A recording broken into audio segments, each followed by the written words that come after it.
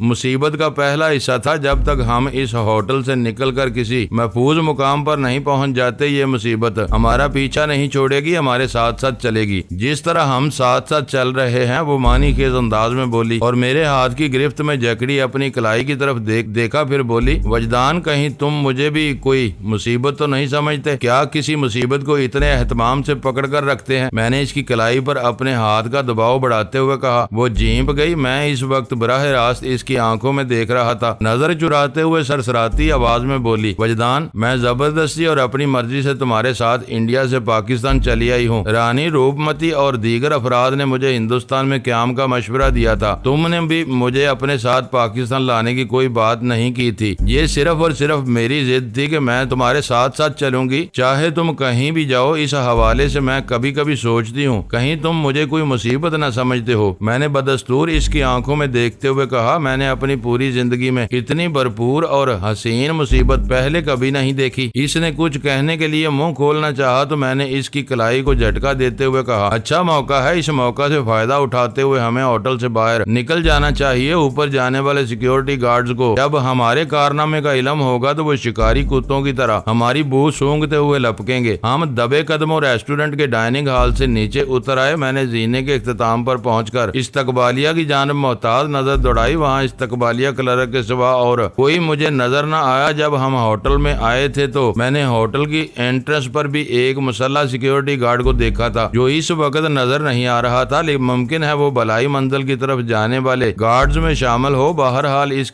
Guard کی عدم موجودگی ہمارے حق میں مفید ثابت ہونے والی تھی۔ میں نے ساحل کو اشارہ کیا اور ہوٹل کی لابی میں قدم رکھ دیا۔ استقبالیہ کلرک نے چونک کر ہمیں دیکھا اور ایک جھٹکے سے اٹھ کر کھڑا ہو گیا۔ پھر اس سے پہلے کہ وہ استقبالیہ چھوڑ کر ہماری طرف بڑھتا، ہم تقریباً دوڑتے ہوئے لابی کا وہ ایریا عبور کر چکے تھے۔ میں نے عقب میں ریسیپشنسٹ کی للکارتی ہوئی آواز سنی، لیکن ہم نے اپنے قدم نہیں روکے اور ہوٹل کی عمارت سے باہر آ گئے۔ سامنے ہی مجھے ایک ٹویوٹا ہائیس کھڑی نظر آئی۔ وہ کریم کلر گاڑی اسٹارٹ تھی اور ایک باوردی شخص اس کی چھت پر سے سفری بیگ اتار رہا تھا۔ قریب ہی ہوٹل کے 2 مہمان بھی کھڑے نظر آ رہے تھے۔ ان میں ایک عورت اور دوسرا مرد تھا۔ ان کی شکل و شباہت نے مجھے پلک جھپکتے میں بتا دیا کہ ان کا تعلق فار ایسٹ کے کسی ملک سے تھا۔ ٹویوٹا ہائیس پر اس ہوٹل کا نام اور مخصوص مونوگرام بھی بنا ہوا تھا۔ میں فوراً سمجھ گیا کہ وہ گاڑی مہمانوں کو ایئرپورٹ سے ہوٹل لانے اور ہوٹل سے ایئرپورٹ تک چھوڑنے کے لیے استعمال ہوتی تھی۔ ان 2 مہمانوں کا ہوٹل کی گاڑی میں یہاں پہنچنا یہ ظاہر کرتا تھا کہ انہوں نے پہلے سے بکنگ لے رکھی تھی۔ ہوٹل کا ملازم ہائیس میں انہیں ایئرپورٹ سے یہاں لایا تھا۔ میں گاڑی پر نظر پڑتے ہی یہ فیصلہ کر چکا تھا کہ ان ہنگامی حالات میں اسے استعمال کروں گا۔ اس سے پہلے کہ وہ باوردی شخص استقبالیہ کلرک کی چیخو پکار کا مطلب سمجھ پاتا، اسے ہم پر توجہ دینے کا موقع ملتا، میں نے اچانک اس پر حملہ کر کے اسے بخلاہٹ میں مبتلا کر دیا۔ اس کے ساتھ ہی میں نے ساحل کو گاڑی میں بیٹھنے کا اشارہ کر دیا۔ ہائیس میں سے اترنے والے مہمانوں نے یہ صورتحال دیکھی تو دوڑ کر ہوٹل کے اندرونی حصے کی جانب بڑے۔ عورت کے حلق سے تو باقاعدہ ایک ڈری سہمی اور طویل چیخ بھی برآمد ہوئی تھی۔ میں نے وردی پوش شخص پر صرف 3 سیکنڈ ضائع کیے اور اس کی گردن پر پائی جانے والی ایک مخصوص نس کی مزاج پرسی کرتے ہوئے اسے انٹا کفیل کر دیا۔ وہ 2 گھنٹے سے پہلے ہوش میں آنے والا نہیں تھا۔ اس کارروائی کے بعد میں نے گاڑی کی ڈرائیونگ سیٹ سنبھال لی۔ استقبالیہ کلرک نے خاصی عقل مندی کا ثبوت دیا اور دور کھڑا چلاتا رہا۔ اس نے میری انتہائی نزدیک آنے کی چنداں کوشش نہیں کی۔ شاید اس نے میرے تیور دیکھ کر اندازہ لگا لیا تھا کہ میں اس وقت مرنے مارنے کے فل موڈ میں ہوں۔ اپنی جان سب کو پیاری ہوتی ہے اور کلرک چاہے وہ کسی بھی شعبے کا ہو، اسے اپنی زندگی کچھ زیادہ ہی عزیز ہوتی ہے، کیونکہ اس کی ایک مفلس زندگی پر دسیوں دوسری زندگیوں کا بوجھ بھی لدا ہوتا ہے۔ اس نے ایک لمحہ ضائع کیے بغیر بیدار انجن والی ٹویوٹا ہائی ایس کو اس کے موجودہ رخ پر ڈال دیا۔ تھوڑی ہی دیر میں اندازہ ہو گیا کہ میں شاہراہ عراق پر نکل آیا ہوں۔ یہ سڑک تھی جس کو میرے لہو سے سرخ کرنے کی دھمکیاں حسین نے مجھے دی تھیں۔ اس نے مجھے صرف 10 منٹ کا وقت دیا تھا، 5 منٹ سوچ بچار کے لیے اور 5 منٹ ہوٹل سے نکل کر اس کے بندوں تک پہنچنے کے لیے۔ وقت میں سے 1 سیکنڈ بھی باقی نہیں بچا تھا۔ میں 3:30 بجے فون کو بند کر دیا تھا اور اب 3:45 ہو رہے تھے۔ گزشتہ 10 منٹ بہت ہنگامہ خیز اور حیرت امیز گزرے تھے۔ ابھی تک میری سمجھ میں نہیں آیا تھا جب میاں زاہد نے مجھے 10 منٹ کی مہلت دی تو یہ مدت گزرنے سے پہلے ہی اس کے آدمیوں نے ساحل کو گھیرنے کی کوشش کیوں کی تھی؟ یہ ممکن نہیں تھا کہ زاہد اس معاملے سے لا تعلق ہو۔ میرے ذہن میں ایسے ہی سینکڑوں سوال لیے ڈرائیو کر رہا تھا کہ ایک عمارت پر مجھے پاکستان کا جھنڈا لہراتا نظر آیا۔ عمارت کی پیشانی پر مجھے الیکشن ہاؤس کے الفاظ لکھے دکھائی دیے تو میرے رگوں پہ میں ایک سنسنی سی دوڑ گئی۔ میں غیر ارادی طور پر اسی جانب بڑھ رہا تھا جہاں میاں زاہد کے آدمی میرے انتظار میں سوزوکی FX میں پوری شد و مد سے وردیاں پہنے بیٹھے تھے۔ مجھے پیدل چل کر ان تک پہنچنا تھا۔ میں نے میاں زاہد کو یہی راگ سنایا تھا۔ میں نے ہر نوعیت کی صورتحال سے 2 ہاتھ کرنے کا فیصلہ کر لیا۔ Toyota high S election house کے بعد AI کے تھانے کے پاس سے گزری۔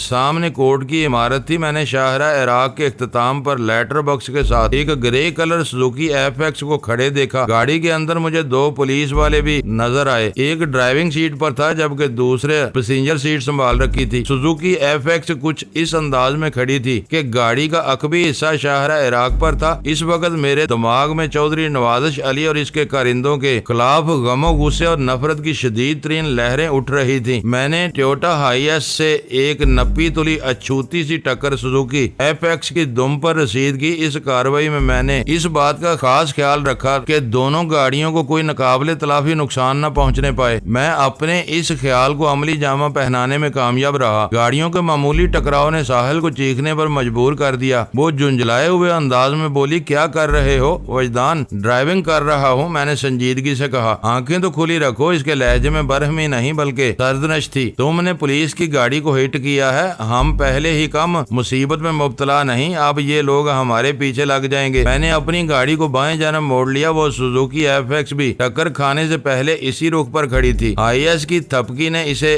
لولا لنگڑا یو ٹرن لینے پر مجبور کر دیا تھا، گویا اب وہ ہماری مخالف سمت میں رخ کیے کھڑی تھی۔ میں نے ساحل کی بات کے جواب میں کہا، میں نے آنکھیں کھول کر ہی پولیس والوں کو سلیوٹ مارا ہے، میں یہی چاہتا ہوں کہ وہ ہمارے تعاقب میں لگ جائیں۔ میری بات ختم ہونے تک FX نے باقاعدہ یو ٹرن لیا تھا۔ اس کا رخ ہماری جانب تھا۔ ان کے عزائم سے لگتا تھا کہ وہ میری خواہش ضرور پوری کریں گے۔ اس سے مجھے یہ سمجھنے میں دیر نہ لگی کہ وہ لوگ مجھے وجدان کی حیثیت سے پہچان گئے تھے، ورنہ وہ کبھی بھی اپنی جگہ چھوڑ کر ہمارے تعاقب میں نہ آتے۔ میاں زاہد نے انہیں ایک خاص مقصد کے لیے وہاں متعین کیا تھا۔ ساحل میری باتوں سے خاصی الجھ گئی تھی۔ اس نے کہا، وجدان، تم بھی عجیب بات کہہ رہے ہو۔ میری سمجھ میں نہیں آ رہا کہ مصیبت کی ان گھڑیوں میں تم پولیس کو اپنے پیچھے کیوں لگانا چاہتے ہو؟ وہ پولیس والے نہیں ہیں، میں نے ساحل کی پریشانی دور کرنے کے لیے انکشاف انگیز لہجے میں کہا۔ پولیس کی وردیاں انہوں نے برم بازی کے لیے پہن رکھی ہیں۔ وہ حیرت سے میری جانب دیکھتے ہوئے بولی، یہ تم کیا کہہ رہے ہو؟ پھر اس نے تعاقب میں آنے والی FX کی طرف نگاہ دوڑائی اور کہا، وجدان، وہ باقاعدہ پولیس یونیفارم میں ہیں، تم کس بنا پر کہہ رہے ہو کہ وہ پولیس والے نہیں؟ میں نے کہا، پولیس کی وردی پہننے سے کوئی پولیس والا نہیں ہو جاتا، میں نے بتایا ہے نا، یہ برم بازی ہے۔ پھر وہ کون لوگ ہیں؟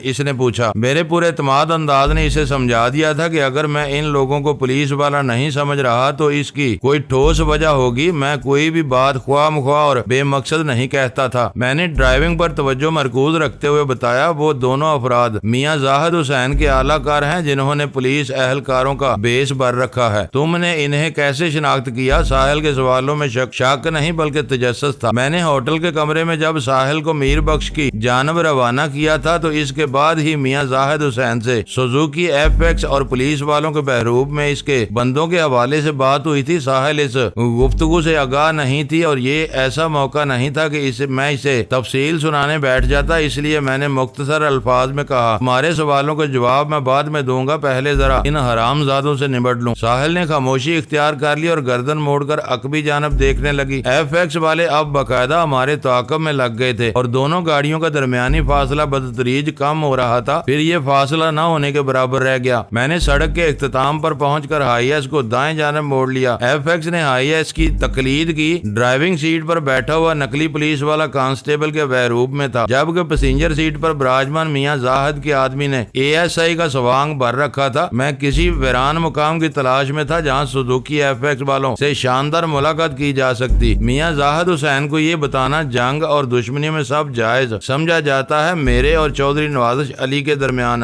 دشمنی خاصی میچور ہو گئی تھی۔ اس نے مجھے شکار کرنے کے لیے اپنے ایک سے ایک موہرے آگے بڑھائے تھے جنہیں میں پیٹتا ہوا آیا تھا۔ زندگی اور موت کی اس شطرنج میں دونوں جانب اب بہت کم موہرے بچے تھے، گویا کھیل فائنل راؤنڈ میں چل رہا تھا۔ FX والوں نے میری مشکل آسان کر دی، یا یوں کہہ لیں کہ انہوں نے میری خواہش پوری کر دی۔ سرور شہید روڈ جیسے ہی آرٹس کونسل والے چوراہے پر ختم ہوا، FX نے ہائی ایس کو اوورٹیک کر لیا۔ اب دونوں گاڑیاں MR کیانی روڈ میں آگے پیچھے دوڑ رہی تھی۔ پگوڈا طرز تعمیر کی عکاس عمارت شاہین کمپلیکس سے تھوڑا پہلے FX والوں نے ہمیں روکنے کی کوشش کی۔ اس کوشش میں نے ان کا بھرپور ساتھ دیا کیونکہ میرے مطلب کا مقام تھا۔ رات کے لگ بھگ 4 بجے اس مقام پر گہرے سناٹے کا راج تھا۔ اسٹریٹ لائٹس کی روشنی بھی ناکافی تھی، لہذا میرے کام کے لیے راہ ہموار تھی۔ بریکس کی تیز چرچراہٹ کے ساتھ دونوں گاڑیاں آگے پیچھے ایک ساتھ رکیں۔ FX کی پیسنجر سیٹ پر بیٹھا ہوا شخص ایک جھٹکے سے دروازہ کھول کر باہر آ گیا۔ اس کے ہاتھ میں مجھے ایک پستول واضح طور پر نظر آ رہا تھا۔ ڈرائیونگ سیٹ والے نے بھی نقلی ASI کی تقلید کی، پھر وہ دونوں تیزی سے چلتے ہوئے ہماری گاڑی کے نزدیک آ گئے۔ میں اور ساحل ابھی تک ہائی ایس کے اندر ہی بیٹھے ہوئے تھے۔ میں نے سرگوشیانہ انداز میں ساحل کو سمجھا دیا تھا کہ اسے عملی طور پر کچھ نہیں کرنا، صرف میرے اشاروں پر ناچنا ہے، اور پہلا اشارہ یہ ہے کہ جب تک میں یہ اس سے نہ کہوں وہ ہائی ایس کی پیسنجر سیٹ کو نہیں چھوڑے گی۔ ساحل نے سمجھداری سے اسبات میں سارا لا دیا۔ پستول بردار نقلی ASI میری سائیڈ پہ آ گیا، جبکہ کانسٹیبل کے بحروب والا ساحل کی طرف چلا گیا۔ میں نے گاڑی رکتے ہی ساحل کی جانب والا دروازہ اندر سے لاک کر دیا تھا۔ دروازے کا شیشہ پہلے ہی چڑھا ہوا تھا، البتہ میری سائیڈ والا دروازے کا شیشہ گرا ہوا تھا۔ ASI نظر آنے والا پستہ کامن موٹا شخص مجھ پر پستول تانے ہوئے گھرایا۔ ڈائری کہاں ہے؟ کون سی ڈائری؟ میں نے جواباً سوال کیا۔ وہ خونخوار لہجے میں بولا، ہمارے پاس فضول بحث کے لیے وقت نہیں ہے، تم اچھی طرح جانتے ہو میں کس ڈائری کی بات کر رہا ہوں۔ وہ ڈائری میرے حوالے کر دو ورنہ۔ اس نے دانستہ جملہ ادھورا چھوڑ دیا۔ میں سمجھ گیا کہ میاں زاہد کی جانب سے اسے یہ اختیار حاصل نہیں کہ وہ ہماری جان لے لے، ورنہ وہ اس موقع پر ڈائلاگ میں وقت ضائع نہ کرتا اور پہلی فرصت میں ہمیں شوٹ کر دیتا۔ میں نے اسے پوچھا، اگر میں تمہیں وہ ڈائری نہ دوں تو تم کیا کر لو گے؟ میں تمہاری ماں۔ وہ اپنا جملہ مکمل نہ کر سکا۔ اس نے میرے سوال کے جواب میں میری ماں کو کوئی غلیظ گالی دینے کا ارادہ کیا تھا۔ اپنی ماں کے خلاف اس کی ناپاک زبان سے کوئی ایسی بات کیسے سن سکتا تھا؟ وہ ماں جس کا دودھ لہو بن کر میری رگوں میں دوڑ رہا تھا اور جس کو میں نے اپنی بصارت کے ذریعے خاک و خون میں لوٹتے دیکھا تھا۔ میں پہلے ہی کسی ہنگامی کارروائی کے لیے تیار بیٹھا، ایک جھٹکے سے میں نے ہائی ایس کا دروازہ کھولا اور اچھل کر گاڑی سے باہر آ گیا۔ نقلی ASI کے لیے یہ ایک غیر متوقع حرکت تھی۔ ہائی ایس کا وزنی دروازہ ایک دھماکے سے اس کے منہ پر پڑا۔ وہ ایک دردناک چیخ مارتے ہوئے سڑک پر گرا۔ ہائی ایس کا دروازہ اس کے منہ پر ایسے پڑا تھا جیسے کسی بد نصیب پر کوئی افتاد ٹوٹ پڑتی ہے۔ الفاظ اس کے منہ میں ٹوٹ پھوٹ کر رہ گئے اور وہ زمین پر ایک جانب پڑا کراہنے لگا۔ اس دوران میں اس کا ساتھی مدد کے لیے اس کے قریب پہنچ گیا۔ میں نے دیکھا وہ موٹے نقلی ASI کو زمین سے اٹھانے کے بجائے آس پاس کچھ تلاش کر رہا تھا۔ ایک لمحے میں میرا ذہن اس کی تلاش کی تہ میں پہنچ گیا۔ وہ اپنے ساتھی کے پستول کو ڈھونڈ رہا تھا جو دروازے کے تصادم کے باعث موٹے کے ہاتھ سے نکل کر کہیں ادھر ادھر گر گیا تھا۔ میاں زاہد حسین کے ان دو گرگوں سے اٹکھیلیاں کرنے کا وقت تھا اور نہ ہی موقع، اس لیے میں ان کے سروں پر پہنچ گیا۔ اس دوران میں فربا شخص کمر پر ہاتھ رکھ کر زمین سے اٹھ چکا تھا، اس نے مجھے اپنے انتہائی قریب پایا تو گونسا تانتے ہوئے مجھ پر حملہ آور ہوا۔ وہ اگرچہ اچھا خاصا موٹا تازہ تھا،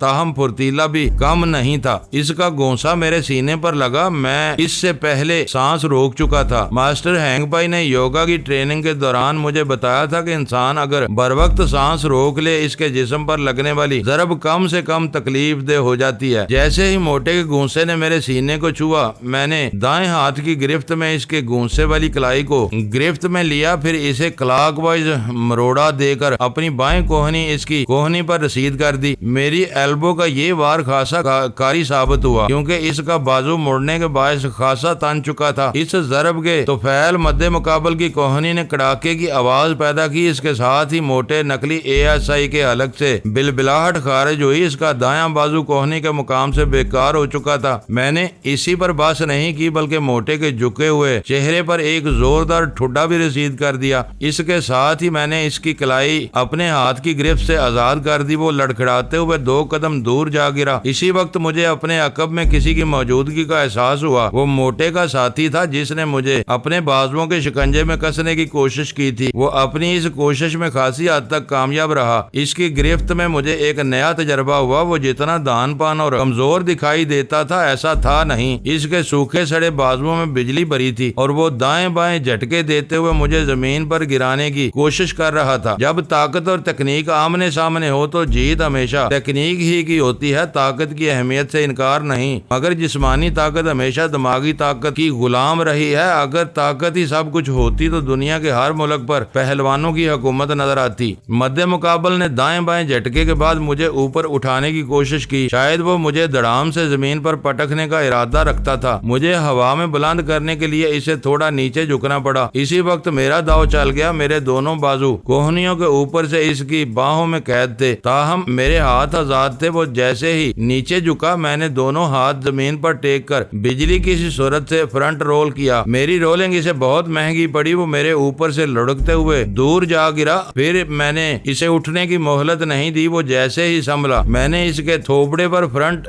جرک کک رسید کر دی۔ وہ تکلیف کی شدت سے کرا اٹھا، تاہم دونوں ہاتھوں سے اپنا چہرہ تھامتے ہوئے اٹھ کھڑا ہوا۔ اس سے اس کی ہمت کا اندازہ بھی ہوا۔ وہ دونوں مارشل آرٹ سے نابلد تھے، اس لیے مجھے اسٹریٹ فائٹر کے اصولوں پر کاربند رہ کر ان سے نمٹنا پڑ رہا تھا۔ وہ جیسے ہی سیدھا ہوا، میں نے اس کے پیٹ میں گھٹنا دے مارا۔ وہ رد عمل کے طور پر جھکا تو میں نے اس کی ٹھوڑی پر ایک دھواں دار ہک پنچ رسید کر دیا۔ وہ کسی ذبح ہوتے ہوئے بکرے کی مانند ڈکرانے لگا۔ پھر اس کی ہمت جواب دے گئی اور وہ مغلظات پر اتر آیا۔ میں اسے نظر انداز کرتے ہوئے موٹے نقلی ASI کی جانب متوجہ ہو گیا۔ میرا یہ عمل بر وقت تھا۔ وہ خبیث اپنے مجروح بازو کے ساتھ وہاں سے فرار ہونے کی کوشش کر رہا تھا۔ میں نے لمبی جست بھر کر اسے سوزوکی FX کے قریب جا لیا، پھر اس کے منہ پر ایک چانٹا رسید کرتے ہوئے بفرے ہوئے لہجے میں کہا، کیا تمہارے میاں زاہد نے تم جیسے زنہے ہی جمع کر رکھے ہیں؟ وہ دھمکی امیز لہجے میں بولا، تم ٹھیک نہیں کر رہے ہو وجدان، اور وہ تمہارا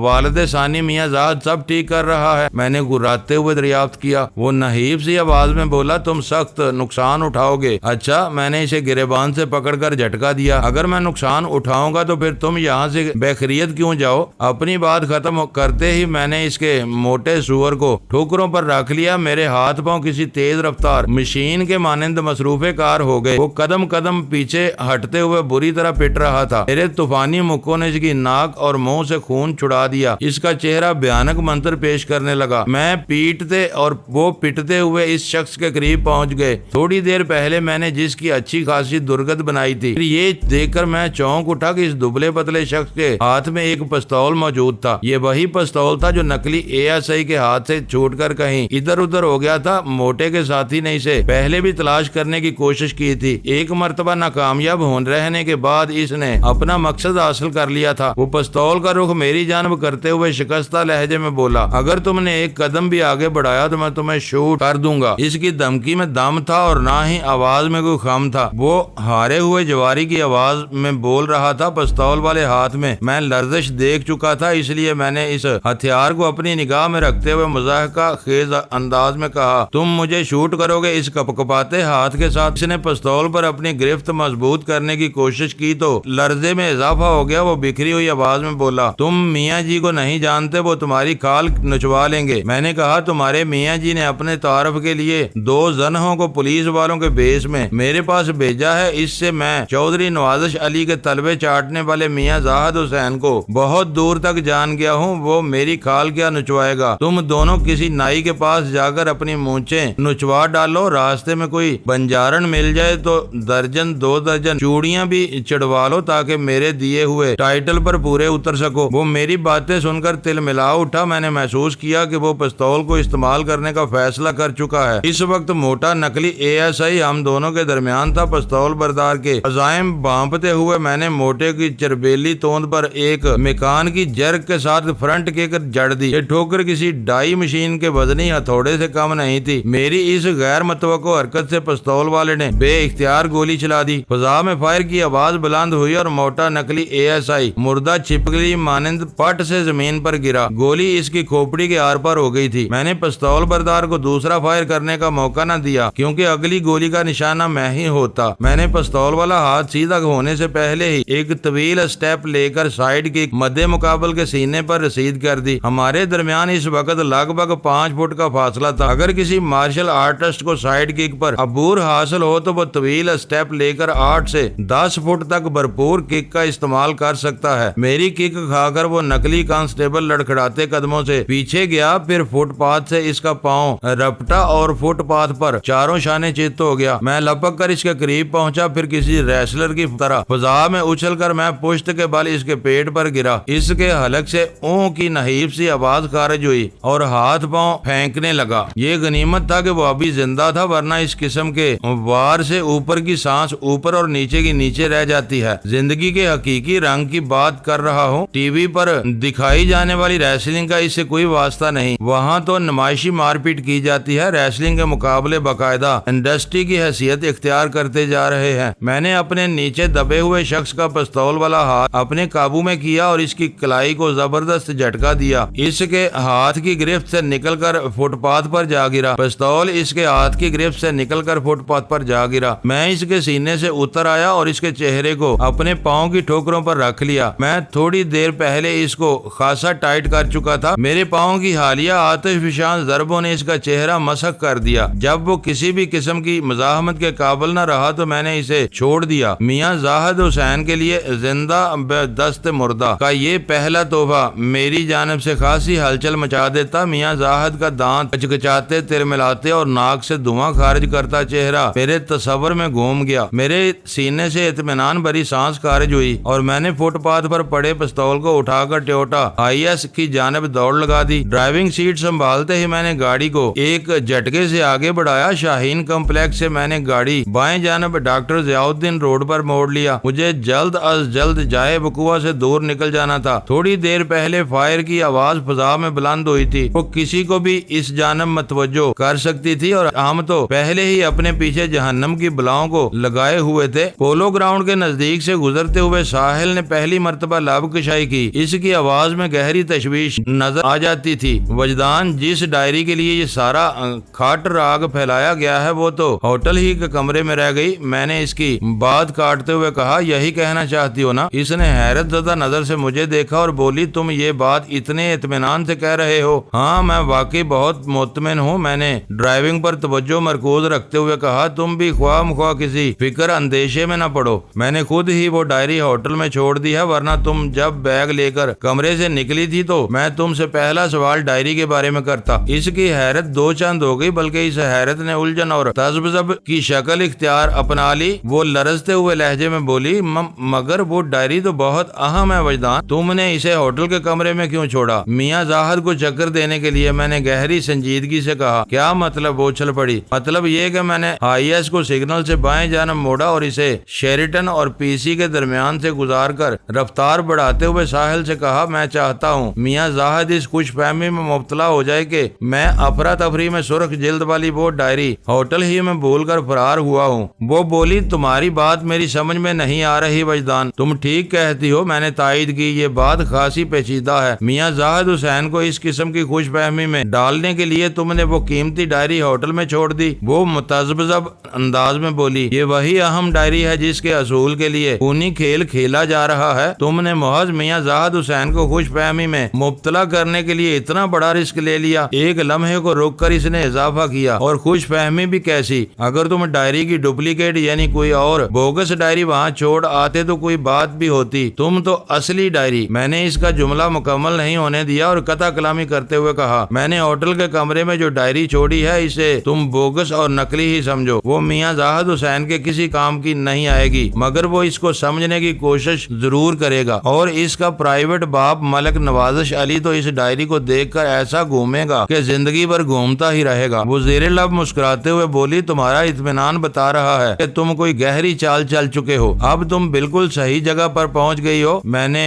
ہوٹل میٹروپول کو پیچھے چھوڑتے ہوئے کہا، میری چال اتنی گہری ہے کہ اس کی تہ میں نہ تو میاں زاہد حسین پہنچ سکے گا اور نہ ہی ملک نوازش علی۔ بڈھا چودھری زندگی بھر سر پٹکتا رہ جائے گا مگر وہ اس سونے تک نہیں پہنچ سکے گا جس کی چکا چوند دیکھنے کے لیے برسوں سے اس کی آنکھیں ترسی ہوئی ہیں۔ بہت سنجیدگی سے بولی، اپنی اس چال کے بارے میں مجھے نہیں بتاؤ گے؟ اس کے سوال کے جواب میں نے مختصر الفاظ میں اسے سرخ جلد والی ڈائری کے اس ورق کے بارے میں بتایا جو میں نے انتہائی صفائی سے پار کر کے اپنی جیب میں منتقل کر لیا تھا۔ اس ورق کے آگے پیچھے دونوں صفحات پر سونے والے متروک کنویں کی نشاندہی کی گئی تھی اور بالکل درست مقام پر پہنچنے کے لیے خطوط کی مدد سے ایک نقشہ سا کھینچ دیا گیا تھا۔ وہ دو صفحات اس ڈائری کی روح تھے۔ روح کے بغیر جسم بے معنی ہوتا ہے۔ وہ ڈائری بھی اب کسی کام کی رہی تھی اور نہ کاج کی، کسی لاش کی طرح وہ بھی ایک بوجھ تھی۔ چودھری نوازش علی اس ڈائری کو چاہے ایک صدی تک اپنے سر پر اٹھائے پھرتا، وہ مردہ کبھی بولنے والا نہیں تھا۔ پوری بات سننے کے بعد ساحل نے کہا، وجدان تم نے تو بہت کامیاب چال چلی ہے، ایسی ذہانت میں نے کسی اور میں نہیں دیکھی۔ آخری جملہ اس نے بڑی لگاوٹ سے ادا کیا تھا۔ میں نے کہا، انسان اگر اپنی آنکھیں کھلی رکھے تو ایک سے ایک منظر اسے دیکھنے کو مل جاتا ہے۔ قدرت نے سارے خوبصورت اور حسین مناظر انسان کی آنکھ ہی کے لیے تخلیق کیے ہیں۔ تمہارا مشاہدہ بہت قوی ہے، یعنی تم طاقتور نظر کی مالک ہو۔ وہ اپنی تعریف سن کر چہکی، پھر قدرے سنجیدہ ہوتے ہوئے بولی، قدرت نے تو ہر طرف حسن اور دلکشی ہی تخلیق کی ہے، لیکن ہماری آنکھوں کو اکثر و بیشتر رنجیدہ اور غمزدہ کرنے والے مناظر ہی دیکھنا پڑتے ہیں۔ ایسا کیوں ہوتا ہے؟ یہ حضرت انسان کی کار فرمائی ہے، میں نے جواب دیا۔ وہ اپنے اعمال سے ایسے دل دوز اور جگر پاش مناظر تخلیق کرنے کی کوششوں میں لگا رہتا ہے۔ وہ چونکے ہوئے لہجے میں بولی، اس کا مطلب یہ ہے کہ انسان خود ہی اپنا سب سے بڑا دشمن ہے، اس میں کیا شک ہے؟ میں نے جلدی سے کہا۔ ساحل گاڑی سے باہر سڑک کو دیکھتے ہوئے چونک کر بولی، وجدان یہ راستہ تو دیکھا ہوا لگ رہا ہے۔ میں نے غور کیا تو ساحل کی بات واضح ہو گئی۔ ٹویوٹا ہائی ایس اس وقت شاہراہ فیصل سے گزر رہی تھی۔ ہم نے گزشتہ روز ریلوے اسٹیشن سے نکلنے کے بعد زیادہ تر سفر اسی سڑک پر کیا تھا۔ ٹیکسی ڈرائیور کی زبانی مجھے معلوم ہوا تھا کہ شاہراہ فیصل سیدھی ایئرپورٹ کو جاتی ہے۔ اس وقت ہم عائشہ بابانیہ اسکول کے سامنے سے گزر رہے تھے۔ ساحل نے پوچھا، اب کیا ارادہ ہے وجدان؟ کس سلسلے میں؟ میں نے ذومعنی انداز اختیار کرتے ہوئے کہا۔ وہ بولی، ہم کہاں جا رہے ہیں؟ میں سوچ میں پڑ گیا۔ اس وقت ہمارے سامنے کوئی منزل نہیں تھی۔ ہوٹل کو ہم نے نہایت ہنگامی صورتحال میں چھوڑا تھا۔ اس شہر ناشناس میں سر چھپانے کا اور کوئی ٹھکانہ بھی نہیں تھا۔ قاضی سلطان کا صحافی دوست منہاس باکر دوپہر تک اسلام آباد سے آنے والا تھا۔ اس سے پہلے ادھر کا رخ بھی نہیں کیا جا سکتا تھا۔ کیا سوچنے لگے؟ مجھے خاموش دیکھ کر ساحل نے استفسار کیا۔ میں نے جواب دیا، ساحل، اس اجنبی شہر میں میرا ایک کوئی جانکار نہیں ہے کہ میں رات کے آخری پہر اس کا دروازہ کھٹکھٹاؤں، اور نہ ہی ہم کسی دوسرے ہوٹل میں قیام کا سوچ سکتے ہیں۔ پھر کیا ساری رات اسی گاڑی میں سفر کرتے رہیں گے؟ ہاں، میں نے اسبات میں سر ہلاتے ہوئے کہا۔ یہ باری رات گزارنے کا ایک طریقہ تو یہ ہو سکتا ہے کہ ہم اسی گاڑی کو مختلف سڑکوں پر دوڑاتے رہیں اس وقت تک جب تک گاڑی کا ایندھن ساتھ دے یا پھر صبح کاذب کا اجالا پھیل جائے۔ وہ معتدل لہجے میں بولی، چلو ایک طریقہ تو یہ ہے کہ اس کے علاوہ اور کون سا طریقہ ہے تمہارے ذہن میں رات بتانے کا؟ دوسرا طریقہ یہ ہو سکتا ہے کہ ہم شاہراہ فیصل، میں کچھ سمجھی نہیں۔ میں نے سمجھایا، یہ سڑک ایئرپورٹ کی طرف جاتی ہے، ہمیں اس کی پیروی کرنا چاہیے۔ کراچی ایک بین الاقوامی شہر ہے، اس کا انٹرنیشنل ایئرپورٹ 24 گھنٹے مصروف رہتا ہے۔ ایئرپورٹ ہی واحد وہ مقام ہے جہاں زیادہ سے زیادہ وقت سکون کے ساتھ گزارا جا سکتا ہے۔ باندھ باندھ کی بولیاں بولنے والے ہر رنگ و نسل کے لوگ موجود ہوں گے، کوئی ہماری جانب توجہ نہیں دے گا، بے آسانی اس ماحول اور ان لوگوں میں گول مل جائیں گے۔ اس نے کہا، ڈن۔ اس نے اسٹیئرنگ پر جمے میرے بائیں بازو کو اپنا دایاں ہاتھ مارتے ہوئے فیصلہ کن لہجے میں کہا، ایئرپورٹ جائیں گے۔ میں نے تامل کرتے ہوئے کہا، لیکن اس میں قباحت ہے۔ کیسی قباحت؟ اس قباحت راحت کا نام ہے لباس۔ میں نے کہا ہمارے لباس؟ کیا ہوا ہمارے لباس کو؟ وہ الجھن زدہ لہجے میں بولی۔ اس کے ساتھ ہی اس نے اپنے اور میرے لباس کا جائزہ لیا۔ اس کے سینے سے ایک ٹھنڈی سانس خارج ہو گئی۔ ہم دونوں نے سلیپنگ ڈریس پہن رکھے تھے۔ میں نے کہا ہم اگر اس لباس میں ایئرپورٹ کی عمارت میں قدم رکھیں گے تو فوراً سب کی نظر میں آ جائیں گے، خواہ مخواہ کا نشانہ بنیں گے۔ اس کے ساتھ ساتھ شک والی نظریں ہمیں شک کے انداز میں دیکھیں گی۔ اس طرح ہم اس پوزیشن میں نہیں ہیں کہ دوسروں کو اپنی طرف متوجہ کر لیں۔ پھر کیا کریں، کہاں جائیں؟ اس کی الجھن دو چند ہو گئی۔ جائیں گے تو ہم ایئرپورٹ ہی، میں نے اٹل لہجے میں کہا، لیکن اس سے پہلے ہمیں اپنا لباس تبدیل کرنا ہوگا۔ وہ متذبذب نظر سے مجھے دیکھتے ہوئے بولی، ہم لباس کہاں تبدیل کریں گے؟ اسی گاڑی میں نے ٹھہرے ہوئے لہجے میں کہا۔ وہ ہچکچاہٹ امیز انداز میں مجھے تکنے لگی۔ میں نے کہا ٹویوٹا ہائیس ایسی خاصی بڑی گاڑی ہے، درجن بھر افراد اس میں بے آسانی سفر کر سکتے ہیں۔ تم گاڑی کے پچھلے حصے میں چلی جاؤ اور اطمینان سے لباس تبدیل کر لو، میں پیچھے مڑ کر نہیں دیکھوں گا۔ تمہیں اس سلسلے میں فکر مند ہونے کی ضرورت نہیں۔ یہ بات نہیں ہے وجدان، وہ جلدی سے بولی۔ میں نے تم پر اندھا اعتماد کرتی ہوں، مجھے یقین ہے تم میری جانب نگاہ اٹھا کر بھی نہیں دیکھو گے۔ تم نے قدم بے قدم میری عزت کی حفاظت کی ہے، میں ایسے محافظ پر بے اعتمادی کس طرح ظاہر کر سکتی ہوں؟ پھر تمہاری ہچکچاہٹ کی وجہ کیا ہے؟ کچھ نہیں، وہ جان چھڑانے والے انداز میں بولی۔ پھر پوچھا تم گاڑی کو کسی جگہ روکو گے یا پھر یہ کارروائی چلتی ہوئی گاڑی میں ہی کرنا ہوگی؟ میں نے کہا چلتی ہوئی گاڑی میں تو یہ مناسب نہیں ہوگا، میں کسی تاریک مقام پر گاڑی روکتا ہوں، پہلے تم اپنا لباس تبدیل کرو گی پھر میں کر لوں گا۔ میں نے ایک معقول سی جگہ دیکھ کر ہائی ایس کو شاہراہ فیصل سے اتار کر سروس روڈ پر ڈال دیا، پھر ایک نیم تاریک مقام پر گاڑی کھڑی کر دی۔ ساحل کو بیگ کے ساتھ میں نے گاڑی کے پچھلے حصے میں بھیج دیا اور خود گاڑی سے باہر آ کر نیچے بیٹھ گیا اور سامنے والے ٹائر کا معائنہ کرنے کی اداکاری کرنے لگا۔